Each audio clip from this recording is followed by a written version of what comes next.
I take old, rusty, and broken knives and I turn them into something not only functional, but sometimes they become real gems. I did it again today with 5 knives, and I'm going to show them to you next. Stay tuned.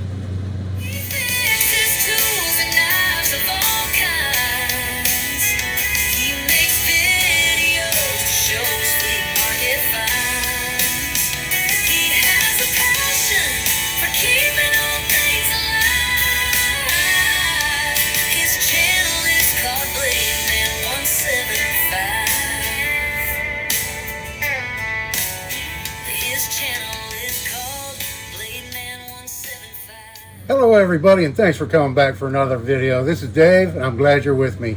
Joining me out here in the shop today for episode number 49 of the Grab Bag series. One more and we'll hit 50. So if this is your first time here, please hit that subscribe button, hit the notification bell, and you won't miss the next video. And like I said in the intro, I have 5 knives I finished up today, and I'm going to show them to you now, and then I'll explain a little bit about what I did to those knives to make them look the way they look now. We'll start off with this one right here, and here's how it turned out. Doesn't look a whole lot better, it's just a lot shinier and cleaned up. This is an old Barlow by the Providence Cutlery Company, and the main blade is a spear point or a drop point blade, whatever you want to call it. Has a little bit of pitting on it, but it cleaned up very nice. Had quite a bit of rust down inside this knife, and I managed to get all that cleaned out. This knife has a Warncliffe blade for the secondary blade rather than a pin blade, and it cleaned up very nice also. There's a little bit of pitting on one of the bolsters mostly. I got a pretty good polish on it, so it's not really showing up too much right now, but it was right there. It had some rust and a little bit of pitting, but otherwise I thought it turned out pretty nice. Next up to show you is this knife right here, and this one I spent quite a bit of time on. It was missing the bolster, and here's the one bolster that it did have on it, and you can see how it was constructed. It was just a piece of cast pop metal that was plated. So I removed that, and I set about to make 2 new bolsters, and here's how it turned out. There's the new bolsters I made for it, and I cast those out of pewter. And I saved the mold to show you. Here's the mold I made for those bolsters. It took about 2 or 3 attempts. Basically the first couple of pours was just preheating the mold, and when you preheat it, it seems to pour a lot better. Because I had one of the bolsters, I was able to use this to make my mold, and I made my mold with this stuff right here. It's a quick setting silicone putty, 2-part, and it has a pretty good shelf life. I've had this for quite a while now, and it's still like the day I bought it. You just mix up equal parts of it and work it together with your fingers. I wear rubber gloves when I'm using it, and you just form it together until it gets a uniform blue color. And this is real dirty because it's been laying around the shop and it's used, but then you proceed to make whatever mold you need. And I've used this stuff quite a bit. I still have about half of it left, but I don't get sponsored for showing you this. It's just a product that I've been using for a while now, and I'm very happy with it. So I would recommend it for anybody that wants to get into pewter casting or anything like that. This is pretty good stuff to use. And so yeah, this is an inexpensive knife made in China, but I like it. It's very unique in that it has 2 blades. This secondary blade right here is just a classic slip joint. It does have a half stop, pretty good action. And then the main blade here actually locks. And it had a little bit of schmutz on the blade and stuff that I cleaned off. It still has a little bit of evidence of that here and there, but otherwise it cleaned up pretty nice. Has pretty nice action. Spent a lot of time making those bolsters, but it's good practice if you're new at pewter casting like I am. I haven't been doing it for very long. So anytime I get the chance to play around with doing some pewter casting, I like to do that and get some practice. The next knife to show you is this one right here. And this is another little made in China knife. And it originally had 2 of these little plastic inserts. This one was white, and the one on the other, on the clip side of the knife, was black. and when I went to pop it out of there, it just totally disintegrated. It was in pretty bad shape. So I set about, and I was going to replace them with some bone. And here's one of the pieces of bone I was working on to fit down in those inserts on this knife. And after working quite a bit on this one, I gave up because my hands were cramping pretty bad, and I have a lot of trouble with pain in my hands from time to time. So instead of finishing up the bone inserts, and I was going to try and do a little jigging on them and stuff, I think that would have looked really cool, but I ended up just doing it like this. And this is just blue glitter with epoxy that I filled. I stripped all the paint off. I left the natural finish of the metal. And it's a nice little knife. It functions very well. It locks up very well. It's a liner lock model. And it locks up very well with no play in the blade at all. And so it's a nice little functional, pretty good looking knife now compared to what I started with. And the next knife from last week's hand pick is this one right here. And this one was in pretty poor shape, as you can see from the picture. It had a broken tip. It had these shrunk up plastic handle scales on it that I wasn't happy with at all. So I totally revamped this knife, and this is what it looks like now. So I'll tell you what all I did to it. In addition to the new plastic handle scales that I made out of another one of those thrift store fine cutting boards. This is a green one in this case that I used on this knife. And I pinned these handle scales on with copper right there. I used a brass spring pin. And I made a nickel bail for it. A shackle style nickel bail that I made for this. This knife did not come with a bail, but I thought it would look nice with a bail. It's a nice little two-bladed jackknife, and here it is. And I blackened the blades on this. I did not blue them. Normally I use Belgian blue, but on this one here, I thought with that bright green color, the black would contrast with it very nice. And I still have to do some edge work on these blades. But I did a blackening treatment on both the springs and the blades. And it is different from the bluing because it does leave that black finish. I kind of like it. I don't use it a lot, but sometimes I really like using it. And it's very easy to use. It's very similar to like a cold blue that you might be familiar with. You just dip you make sure your part's really clean first. Clean it with alcohol, acetone, something like that, you know. Make sure it's all degreased really well. You could even preheat a little bit in some hot water. That sometimes helps with the blackening or the bluing process. And then usually within 1 to 2 minutes, you can achieve a really nice black finish with steel blackener. So that's what I used on this knife, and that's how it turned out. And the last knife to show you out of last week's hand pick is this one right here. And this is our old Cutmaster, and it had, unfortunately, this broken blade. And I saved it because it is stamped Cutmaster. You can see right there, Utica, New York. And I'll keep this with the knife to identify it as a Cutmaster. But I replaced that broken main blade, and here's how it turned out right here. The scales were in pretty nice shape to begin with. No chips or deformity or anything in the scales. I took this knife completely apart, obviously, to replace the blade. I had this blade laying around. It came out of another knife, and it was only stamped made in the USA. Was the only stampings on this blade, so not sure who made it. I had to do some modifications to the blade. The blade's not in the greatest shape, but it was much too thick to use, so I had to thin it down quite a bit to fit in there, reshape the tang a little bit. It does have some pits on this side, and somebody took it on a grinder on this side and kind of boogered it up right there, you can see.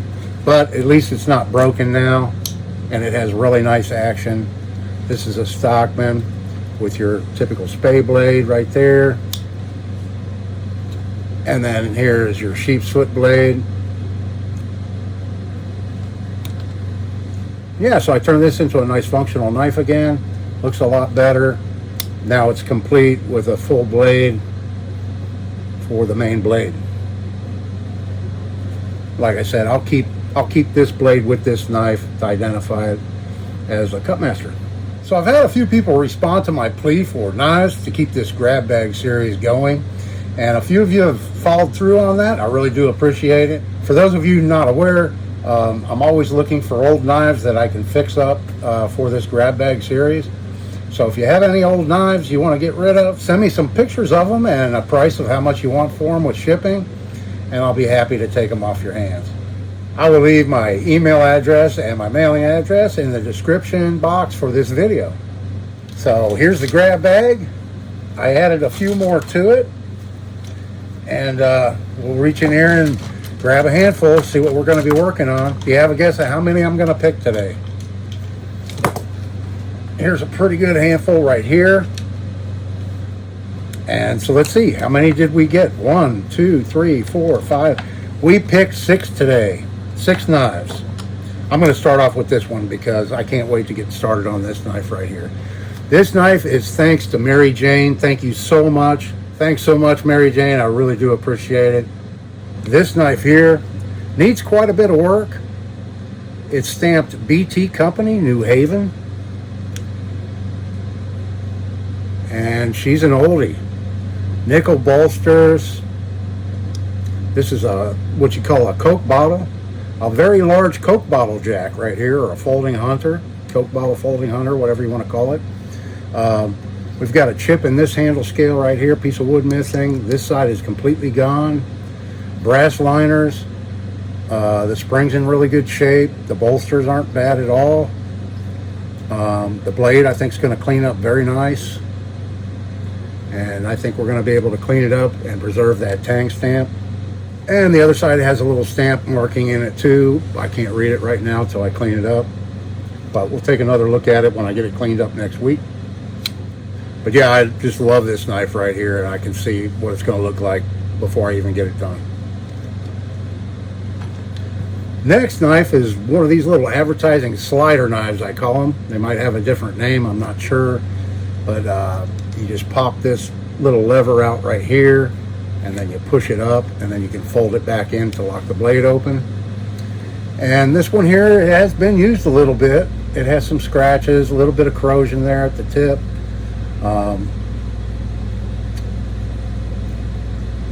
Overall, not in too bad a shape. I think it'll clean up very nice. So we have that one to work on. We've got another one of these. I love these style knives too. These cigar jacks, I guess you'd call it. This is a 2-blade model, and this one looks pretty nice actually. Yeah, we've got a little bit of corrosion there on the blade. You can see both sides. The main blade. These knives were only stamped USA on them. I know I have a few of these, but I'm not sure if I have a red one yet, so I'll have to look through my collection and see. But you can see the plastic there is a little bit scuffed up, but this one will clean up really nice.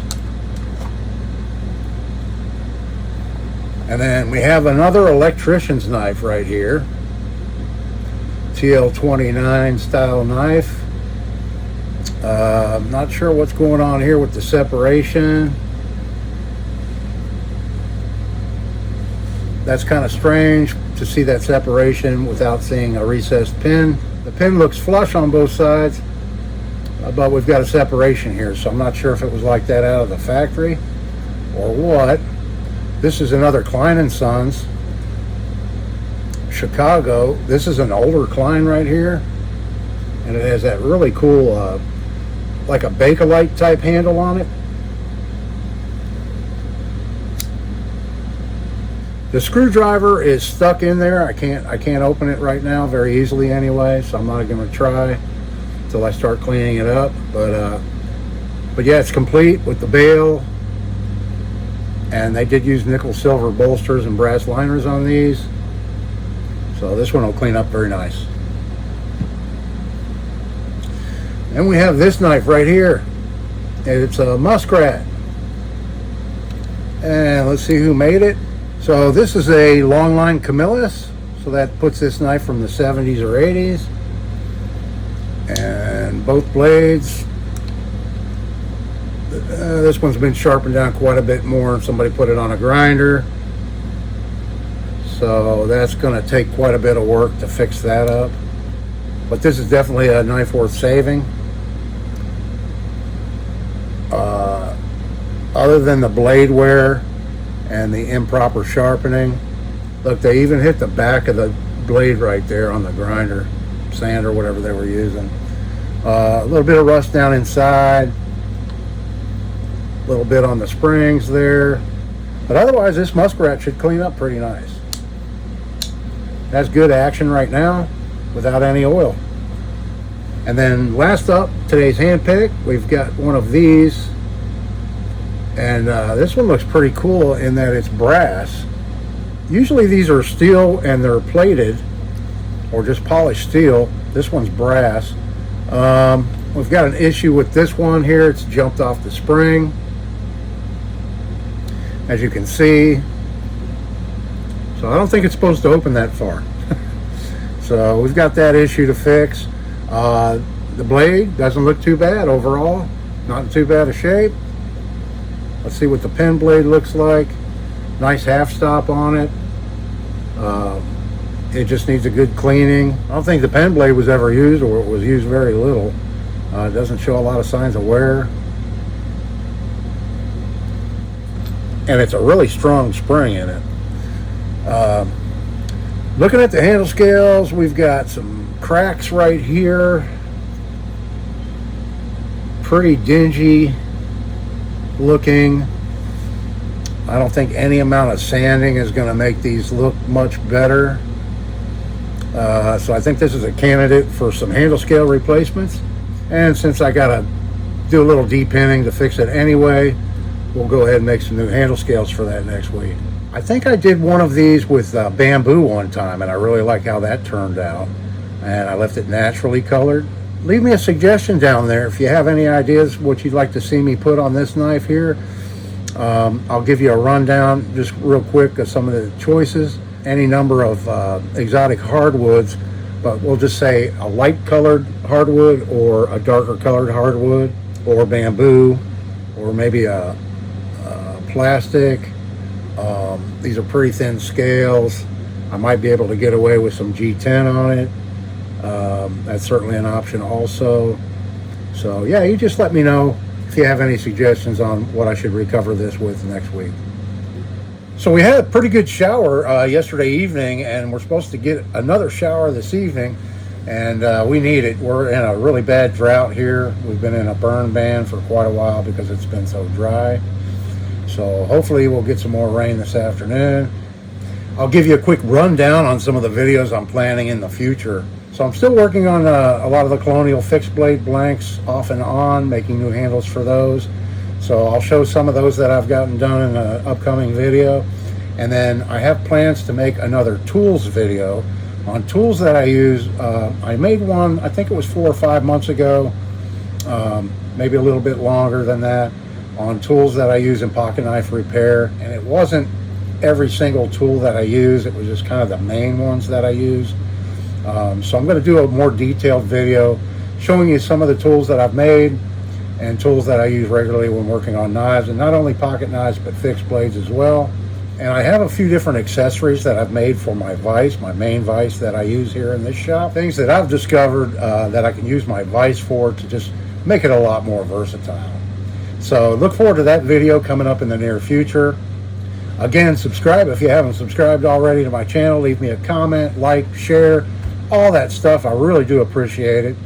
I hope everybody's having a great day. This is Dave. See you in the next one.